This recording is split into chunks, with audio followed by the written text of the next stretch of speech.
الحمد لله الحمد لله وحده والصلاة والسلام على من لا نبي بعده أما بعد أعوذ بالله من الشيطان الرجيم بسم الله الرحمن الرحيم واعلموا أن فيكم رسول الله لو يطيعكم في كثير من الأمر لعنتم ولكن الله حبب إليكم الإيمان وزينه في قلوبكم وكره إليكم الكفر والفسوق والعصيان أولئك هم الراشدون فضلا من الله ونعمة والله عليم حكيم صدق الله العظيم اللهم صل على محمد وعلى آل محمد كما صليت على إبراهيم وعلى آل إبراهيم إنك حميد مجيد اللهم بارك على محمد وعلى آل محمد كما باركت على إبراهيم وعلى آل إبراهيم إنك حميد مجيد۔ ہر قسم کی حمد و ثنا اللہ وحدہ لا شریک کی ذات کے لیے، کروڑہا درود و سلام امام الانبیاء جناب محمد الرسول اللہ صلی اللہ علیہ وآلہ وسلم کی ذات اقدس پر۔ مختصر حمد و ثنا کے بعد سورۃ الحجرات آیت نمبر 7 اور 8 جو ہے وہ آپ کے سامنے تلاوت کی ہے۔ وَاعْلَمُوا، اور تم جان لو، أَنَّ فِيكُمْ رسول اللہ، یہ کہ تمہارے درمیان اللہ کے رسول جو ہیں وہ موجود ہیں۔ لَوْ يُطِيعُكُمْ، اگر وہ تمہاری بات مان لیں، فِي كَثِيرٍ مِّنَ الْأَمْرِ، بہت سارے معاملات میں، لَعَنِتُّمْ، تو البتہ تم مشکل میں پڑ جاؤ گے، وَلَكِنَّ اللَّهَ، اور لیکن اللہ، حبب، پسند کرتا ہے، الیکم، تمہارے لیے، الایمان، ایمان کو، وزینہ، اور وہ مزین کرتا ہے، فی قلوبکم، تمہارے دلوں کو، وکرہ، اور کفر جو ہے، والفسوق، اور گناہ، والعصیان، اور نافرمانی، اولئک هم الراشدون، یہی لوگ ہیں جو ہدایت پانے والے ہیں۔ فضلا من اللہ ونعمہ، اللہ کا فضل ہے اور اس کی نعمت ہے، واللہ، اور اللہ، علیم، جاننے والا ہے، حکیم، حکمت والا ہے۔ ان دونوں آیات میں اللہ رب العالمین نے رسول اللہ صلی اللہ علیہ وآلہ وسلم کو جو لوگ مشورہ دینے والے تھے ان کو منع کیا ہے۔ بہت سارے لوگ یہ چاہتے تھے کہ ہماری بات جو ہے وہ مانی جائے، اگرچہ ان کا عقیدہ غلط نہ تھا، اگرچہ وہ برائی نہیں چاہتے تھے، لیکن اصول یہ ہے کہ صاحب امر، صاحب معاملہ، جو وہ بات کرتا ہے، جو وہ فیصلہ کرتا ہے، اس نے بہت سارے پہلوؤں کو دیکھنا ہوتا ہے، اس کے بعد بات اور معاملے کی تہہ تک پہنچنا ہوتا ہے۔ لیکن رسول اللہ صلی اللہ علیہ وسلم، جو کہ اللہ کے حکم کے بغیر اپنی زبان نہیں کھولتے، ان ہوا الا وحی یوحی، جو اللہ کی طرف سے وحی کی جاتی، رسول اللہ صلی اللہ علیہ وسلم اتنی ہی بات کہتے، نہ کم نہ زیادہ، جو اللہ حکم دیتے وہ لوگوں تک پہنچا دیتے۔ نبی جو ہوا کرتا ہے، اس کے جو معاملات ہوتے ہیں وہ بڑے پوشیدہ اور بڑے سخت ہوتے ہیں۔ ہم لوگوں تک دین پہنچا، رسول اللہ صلی اللہ علیہ وسلم پر جب وحی آتی، وہ وحی لکھ دی جاتی، قرآن بن جاتا، جو الہام ہوتا، جو جبرائیل امین آ کر کہتے کہ اللہ کے پیغمبر، اللہ نے یہ حکم دیا ہے آپ لوگوں تک پہنچا دے، وہ حدیث کی شکل میں تحریر ہو گئے، پھر درجہ بدرجہ، سند بسند، سینہ بسینہ ہم تک یہ دین جو ہے وہ پہنچا ہے۔ قرآن پاک جس کا حفاظت کا ذمہ، اس میں تحریف نہ ہو، اس میں تبدیلی نہ ہو، اللہ رب العالمین نے اپنے ذمہ لیا ہے۔ نبی صلی اللہ علیہ وسلم جب لوگ یہ چاہتے تھے کہ رسول اللہ صلی اللہ علیہ وسلم ہماری بات مانے، حالانکہ وہ غلط نہ ہوتی، لیکن اللہ کے نبی تو اس وقت ہی بولیں گے نا جب اللہ نے حکم دینا ہے، تو پھر اللہ رب العالمین نے یہ بات بیان فرمائی کہ وَاعْلَمُوا أَنَّ فِيكُمْ رَسُولَ اللَّهِ، تمہارے درمیان اللہ کے رسول موجود ہیں جن پر اللہ کی طرف سے وحی آتی ہے، جو اللہ احکامات جاری کرتے ہیں وہ حکم آپ تک پہنچا دیا جاتا ہے۔ لَوْ يُطِيعُكُمْ فِي كَثِيرٍ مِّنَ الْأَمْرِ لَعَنِتُّمْ وَلَكِنَّ اللَّهَ حَبَّبَ إِلَيْكُمُ الْإِيمَانَ۔ اللہ رب العالمین فرماتے ہیں کہ اگر رسول اللہ صلی اللہ علیہ وآلہ وسلم جس طرح تم چاہتے ہو بہت سارے معاملات میں تمہاری بات کو مان لیں، تو اللہ فرماتے ہیں اگر وہ تمہاری بات کو ماننا شروع کر دیں تو تمہارے لیے مشکل پڑ جائے گی۔ جیسا پہلے بھی میں نے عرض کیا تھا کہ بنی اسرائیل جو تھی، جب ایک حکم دیا کہ ایک گائے پکڑو اور اس کو ذبح کر دو، سورۃ البقرہ پہلے پارے کی ابتدا میں، اگر نبی کی بات کو مان کر، موسیٰ پیغمبر کی بات کو مان کر ایک گائے لیتے، اس کو ذبح کر دیتے، معاملات وہیں ختم ہو جانے تھے۔ انہوں نے جس طرح سوال پہ سوال، کس طرح کی ہونی چاہیے، عمر کتنی ہونی چاہیے، رنگ کیسا ہونا چاہیے، کیا اس سے کام لیا گیا ہے یا نہیں لیا گیا، کیا وہ حل میں جوتی ہو یا نہ، تو جس طرح وہ سوالات بڑھتے گئے اسی طرح احکامات بڑھتے چلے گئے۔ تو اللہ فرماتے ہیں اگرچہ جو تم باتیں کرتے ہو وہ بالکل ٹھیک ہیں، لیکن اگر تمہاری بات ماننا شروع کر دی جائے تو تمہارے لیے بہت زیادہ مشکل ہو جائے گی۔ وَلَكِنَّ اللَّهَ حَبَّبَ إِلَيْكُمُ الْإِيمَانَ وَزَيَّنَهُ فِي قُلُوبِكُمْ، اللہ رب العالمین نے تمہارے لیے، صحابہ کرام کو مخاطب ہے کہ تمہارے لیے وہ چیز پسند کی ہے کہ جو تمہارے دلوں میں زیادہ مزین ہو، دل جس سے تمہارے خوبصورت ہو جائیں۔ اب ایک عام سی بات ہے، رسول اللہ صلی اللہ علیہ وسلم نے فرمایا کہ جو شخص قرآن پڑھتا ہے ایک لفظ کے بدلے 10 نیکیاں عطا کر دی جاتی ہیں۔ پھر رسول اللہ صلی اللہ علیہ وسلم نے فرمایا الف لام میم، میں اسے ایک حرف نہیں سمجھتا، بلکہ الالف حرف واللام حرف والمیم حرف، الف علیحدہ حرف ہے، لام علیحدہ حرف ہے، میم علیحدہ حرف ہے۔ اگر اتنی بات سن کر لوگ سمجھتے کہ قرآن پڑھنے سے نیکی ملتی ہے، تو رسول اللہ فرماتے کہ ایک لفظ کے بدلے 10 نیکیاں دی جاتی ہیں، ہم سمجھ لیتے کہ الف لام میم ایک حرف ہے۔ رسول اللہ نے وضاحت فرما دی، اللہ نے مومنوں کے لیے یہ واضح کر دیا کہ اللہ ہمارے لیے، ہمارے دلوں کو منور کرنے کے لیے وہ چیز پسند کرتے ہیں جو بہترین ہے۔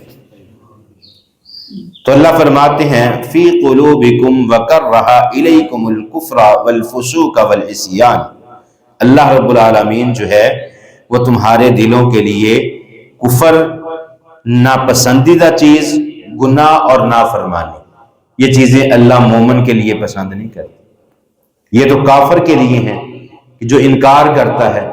بنی اسرائیل کی قوم تھی، بنی اسرائیل آج بھی یہ سمجھتے ہیں کہ کائنات میں سب سے زیادہ فضیلت والی قوم ہم ہیں، کیونکہ جب بنی اسرائیل کو اللہ نے پیدا فرمایا تو کائنات میں سب سے پسندیدہ جو قوم تھی وہ بنی اسرائیل کی قوم تھی۔ من سلوا، پکا پکایا کھانا، جو منہ سے مانگا وہ عطا کر دیا۔ دھوپ میں چلتے ہیں، آسمانوں سے بادل جو ہیں ان کے لیے سایہ کر کے چلتے ہیں۔ پانی مانگا، 12 چشمے جاری کر دیے۔ جو منہ سے بات نکالتے اللہ عطا کر دیتے۔ اور یہاں تک کہ ان کا عقیدہ کیا ہو گیا کہ نعوذ باللہ ہم اللہ کے بیٹے ہیں، ہم جو مانگتے ہیں، جس طرح بیٹا باپ سے جو فرمائش کرتا ہے، باپ مجبور ہو کر وہ بیٹے کو چیز لے کر دیتا ہے، اس کے پاس کچھ چیز موجود ہو یا نہ ہو، وہ بعض دفعہ حلال اور حرام کی تمیز کو ختم کیے بیٹی کی فرمائش کو پورا کرنے کے لیے لوگوں سے قرض پکڑ کر اپنے اولاد کی خواہش کو پورا کرتا ہے۔ جب بنی اسرائیل کی ہر خواہش کو اللہ نے پورا کیا تو انہوں نے سمجھ لیا کہ شاید ہم سے بہتر کائنات میں کوئی نہیں۔ آج بھی ان کے ذہنوں میں یہ خیال، یہ تصور موجود ہے کہ کائنات میں سب سے بہتر جو ہے وہ یہودی ہے، جبکہ نبی صلی اللہ علیہ وسلم نے فرمایا کنتم خیر امت اخرجت للناس تأمرون بالمعروف وتنہون عن المنکر، بہترین امت وہ ہے جو نیکی کا حکم دیتی ہے اور برائی سے روکتی ہے۔ تو اللہ رب العالمین ایک مومن کے لیے یہ چیز پسند نہیں کرتے کہ اس کے دل میں کفر ہو۔ ویسے تو اللہ معاف کرے، ہمارے دلوں کے اندر جو حالات ہیں اللہ ہماری اصلاح فرمائے، اللہ ہمیں ہدایت دے، کیونکہ ہمارا ظاہر کچھ باطن کچھ ہے۔ اللہ یہ مومن بندے کے لیے پسند نہیں کرتا۔ جو فسوق ہے، گناہ ہے، وہ بھی ہمارے اندر کوٹ کوٹ کے بڑا ہے، اللہ ہمیں معاف فرمائے۔ والعصیان، اور برائی جو ہے، نافرمانی جو ہے، ہم اللہ کی نافرمانی بھی اتنی زیادہ کرتے ہیں۔ اولئک هم الراشدون، اللہ رب العالمین فرماتے ہیں جو ان باتوں کو سمجھنے والے ہیں وہی ہدایت پر ہیں، سمجھ والے ہیں، عقل والے ہیں۔ فضلا من اللہ ونعمہ، اللہ رب العالمین فرماتے ہیں کہ یہ اللہ کا فضل اور اس کی نعمت ہے۔ ہم جتنی بھی غلطیاں، خطائیں، گناہ کر کے آ جائیں، اللہ سے معافی مانگے، اللہ ہمیں معاف فرما دیتے ہیں۔ جب بھی انسان غلطی کرتا ہے تو اللہ سے معافی مانگتا ہے تو اللہ معاف کر دیتے ہیں۔ اگر ہمارے ذہن میں یہ بات ہو، بڑی پیاری حدیث ہے، رسول اللہ صلی اللہ علیہ وسلم نے فرمایا، حدیث قدسی ہے، بات کرتے کرتے ذہن میں آ گئی کہ انا ظن عبدی، اللہ فرماتے ہیں میں اپنے بندے کے گمان کے عین مطابق ہوتا ہوں۔ میرا بندہ جو کچھ سوچتا ہے میں اس کی سوچ کے مطابق فیصلہ کرتا ہوں۔ اب اپنی دنیاوی زندگی میں ہم تھوڑی سی نظر ڈالیں دین کو چھوڑ کر چند لمحات کے لیے۔ مثال کے طور پہ ہمارے دل میں یہ خواہش پیدا ہوتی ہے کہ میں نے یار موٹر سائیکل لینی ہے، آپ ارادہ کرتے ہیں اور بہت جلد جو ہے اللہ رب العالمین آپ کے لیے آسانی کر دیتے ہیں، موٹر سائیکل کی گنجائش بنا دیتے ہیں۔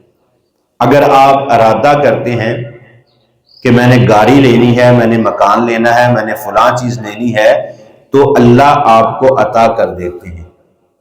اب معاملہ پتہ کیا ہوتا ہے، ہمارا خود ہی جو یقین اور اعتماد ہے وہ پختہ نہیں ہوتا۔ میں پہلے بھی مثال دے چکا ہوں اسی مسجد کے حوالے سے۔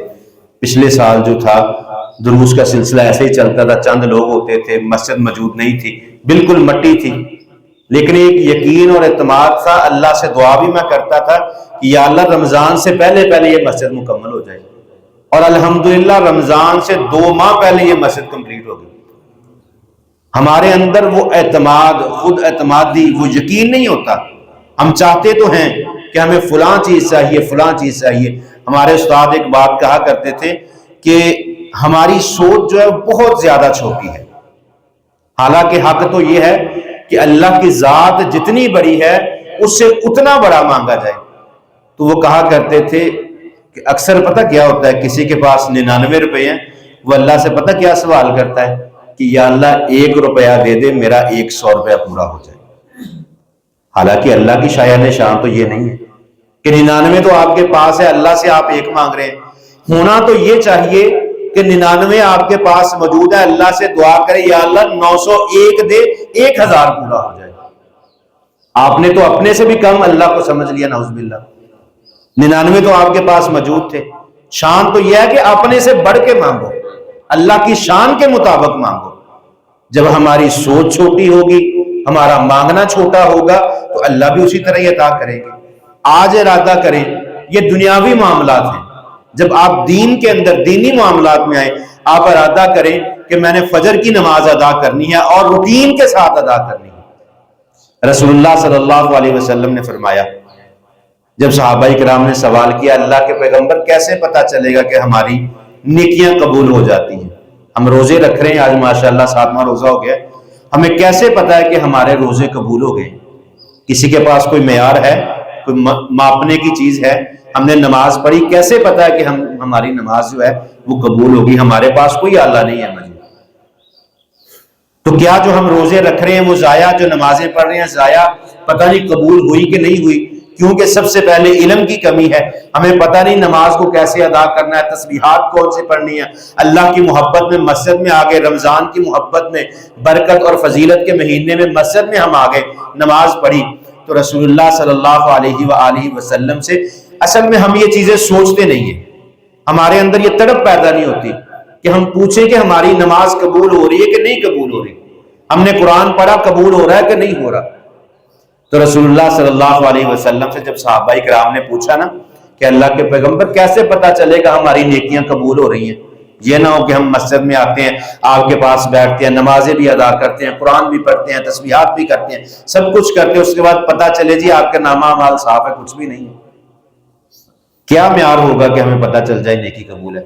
تو رسول اللہ صلی اللہ علیہ وسلم نے فرمایا تھا اگر نیکی کرنے کے بعد دوبارہ تمہارا اسی نیکی کرنے کو دل کرے، سمجھ لو کہ تمہاری عبادت قبول ہو گئی۔ اب رمضان گزرے گا، پتا چلے گا کون کتنے دن تک مسلسل نماز کے لیے نکلتا ہے، آپ خود ہی اندازہ لگا لیں، کسی کو بتانے کی ضرورت نہیں۔ آپ کا دل اگر رمضان کے بعد چاہے کہ یار میں فجر کی نماز پڑھنی ہے تو سمجھ لیجئے آپ کے روزے جو ہیں قبول ہو گئے۔ اگر رمضان کے بعد آپ کا تلاوت کرنے کو دل کرے تو سمجھ لیجئے آپ کی قرآن کی تلاوت قبول ہو گئی ہے۔ تو اللہ رب العالمین جو ہے انسان کے گمان کے مطابق ہوتے ہیں، انا ظن بی عبدی، جتنا میرا بندہ سوچتا ہے، جیسا گمان کرتا ہے، جیسا خیال کرتا ہے، اللہ فرماتے ویسے ہی میں ہوتا ہوں۔ تو اگر ہمارا مقصد یہ ہے کہ صرف رمضان سے پہلے کہ چلو یار رمضان کے 30 دن ہے، اوکھے سوکھے ہو کے رمضان کی نمازیں پڑھیے، اگر ہمارا عقیدہ یہ ہے، مقصد ہی یہ ہے کہ صرف رمضان میں بھی جمعے کے دن ہی فجر پڑھنی ہے، رمضان کے روزے نہیں رکھنے، جمعہ ہی صرف پڑھنا ہے، تو پھر اللہ نے اجر بھی اسی حساب سے دینا ہے۔ تو اللہ رب العالمین فرماتے ہیں فضلا من اللہ ونعما، یہ اللہ کا فضل اور اللہ کی نعمت ہے جو اللہ اپنے بندے کے لیے پسند کرتا ہے۔ شریعت کہتی ہے تھوڑا عمل کرو، ضروری نہیں کہ آپ ایک سپارہ پڑھو، ایک آیت پڑھ لو۔ رسول اللہ صلی اللہ علیہ وسلم نے فرمایا میرے صحابہ کیا ایک ایسا عمل نہ بتا دوں جو سرخ اونٹوں سے بہتر ہے؟ سرخ اونٹ آج بھی قیمتی ہیں، رسول اللہ صلی اللہ علیہ وسلم کے دور میں بھی یہ اونٹ قیمتی ہوا کرتے تھے، عام سا اونٹ جو ہے 4-5 لاکھ روپے کا، رسول اللہ صلی اللہ علیہ وسلم نے فرمایا کہ 2 سرخ اونٹوں سے بہتر ہے۔ صحابہ فرمانے لگے کیوں نہیں اللہ کے پیغمبر؟ آقا فرماتے ہیں روزانہ قرآن کی 3 آیات کو تلاوت کریے، بہت لمبی چوڑی تلاوت نہیں کرنی، صرف 3 قرآن کی آیات روٹین بنائیں۔ یہ جو اللہ کا فضل اور اللہ کی نعمت جو اللہ نے ہمارے لیے پسند کی ہے وہ یہی ہے کہ ہم نماز ادا کریں، قرآن کی 2-3 آیات کو پڑھ لیں، جھوٹ نہ بولیں، گارم گلوچ نہ کریں، اپنی زبان یہ جبڑے کے درمیان گوشت کا ٹکڑا اور ٹانگوں کے درمیان جو گوشت کا ٹکڑا ہے، رسول اللہ صلی اللہ علیہ وسلم نے فرمایا جو اس کی حفاظت کر گیا اسے میں جنت کی ضمانت دیتا ہوں۔ صرف اتنی سی بات ہے، کوئی لمبی چوڑی اللہ ہم سے دین کی مشقت نہیں مانگتے۔ اللہ نے جب قربانی کا حکم دیا اللہ فرماتے ہیں گوشت بھی تمہارا، ہڈیاں بھی تم استعمال کرو، اس کی کھال بھی تم استعمال کرو، ہر چیز تمہارے لیے، مجھے کیا پہنچتا ہے؟ تقوی۔ اللہ دیکھتے ہیں کہ میرا بندہ اٹھ کے آتا ہے کہ نہیں آتا۔ تقوی یہ ہے کہ جب اللہ پکارے تو چلے آؤ، محبت کی علامت یہ ہے کہ جب پکارا جائے تو چل کے آ جاؤ، صرف اتنی سی بات ہے۔ اللہ ہمیں یہی سمجھانا چاہتے ہیں واللہ علیم حکیم، اور اللہ جاننے والے اور حکمت والے ہیں۔ ساری آیت آگے کیا اللہ فرماتے ہیں مجھے پتا ہے، یہ حکمت ہے کہ تم آ جاؤ گے کامیاب ہو جاؤ گے، یہ حکمت ہے۔ اور اللہ فرماتے ہیں علیم، میں جانتا ہوں کہ انسان کو غافل پیدا کیا ہے، کمزور پیدا کیا ہے۔ خلق الانسان ہلوعا، انسان ہل جاتا ہے، جب پریشانی آتی ہے بھاگتا ہوا اللہ کے در پہ آتا ہے، جب خوشی آ جاتی ہے تو انسان چھوڑ دیتا ہے۔ جب انسان کو پریشانی آتی ہے اسی وقت اللہ کی طرف آتا ہے. تو بہترین عبادت وہ ہوتی ہے جو انسان آسانی کے وقت میں کرے، پریشانی سے ہٹ کے خوشی کا وقت ہے عبادت کرے. پریشانی میں تو ہر انسان آئے گا. جب آپ کو تکلیف ہے، پریشانی ہے، بیمار ہیں، آپ مسجد میں آئیں گے. ساری زندگی جوانی آپ گزار کے بڑھاپے میں مسجد میں تو آئیں گے ہی آئیں گے. اللہ فرماتے ہیں وہ عبادت پسند ہے جو تم خوشی میں کرتے ہو، تمہیں ضرورت محسوس نہیں، پھر بھی اللہ کے در پہ آ جاتے ہو. تو اللہ فرماتے ہیں واللہ علیم حکیم، میں جانتا ہوں کہ میری حکمت ہے کہ تم خوشی میں آؤ، میں تمہیں اور زیادہ دوں گا. لئن شکرتم لازیدنکم، جب تم شکر ادا کرو گے، نعمت ملی، شکر ادا کرو، خوش ہو گئے، شکریہ ادا کرو، نوافل پڑھو. اے اللہ اس نفل کا کوئی مقصد نہیں، صرف تجھے راضی کرنے کے لیے 2 نفل پڑھ دیے. اللہ فرماتے ہیں تیرے لیے جہنم کی آگ کو حرام کر دیں. دعا ہے اللہ رب العالمین عمل کی توفیق عطا فرمائے. وَأَقُولُ قَوْلِي هَذَا أَسْتَغْفِرُ اللَّهَ لِي وَلَكُمْ.